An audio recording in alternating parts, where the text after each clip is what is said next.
I made the title of this on binging and purging, but I don't think it's singular to that, and I think it honestly applies to a lot of addictions, both people like in recovery and people who are still in it.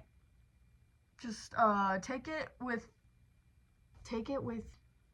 not through me but through you, if that makes sense. Okay. There is the sort who remember in vivid detail things they perhaps wish they could forget.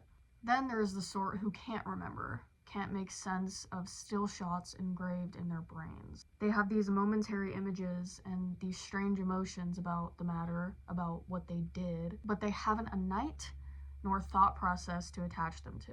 What does one do with a puzzle they can't solve? You could dedicate your entire life to it, satisfy primal urges to complete everything, to win.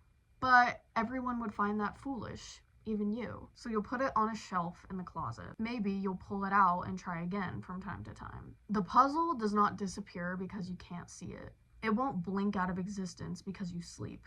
In your most unpleasant dreams, the answer to it is right there. Finally, you understand why you feel the way you do.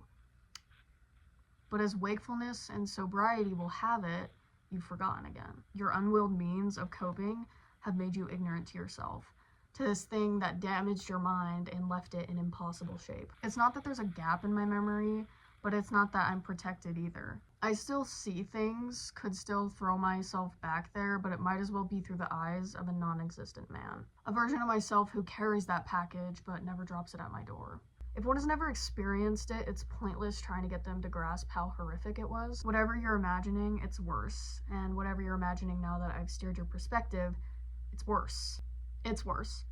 There is no English word. It is almost supernaturally unpleasant. You can't even attempt to articulate something like that, not if you wish to be cohesive, not if your goal is to be understood rather than relatable. When you're forced out of it, when your secret is revealed, when you stand nude before eyes claiming to be studying something beyond the person whom the scars belong, you end up talking to a lot of people. One of the most common questions they had for me was how many times a day? I struggled to come up with an answer because my experience with it was all but episodic. It's not that I did it so many times a day that I lost track. It's that my frequency was so grand that it was the sort of thing beyond counting.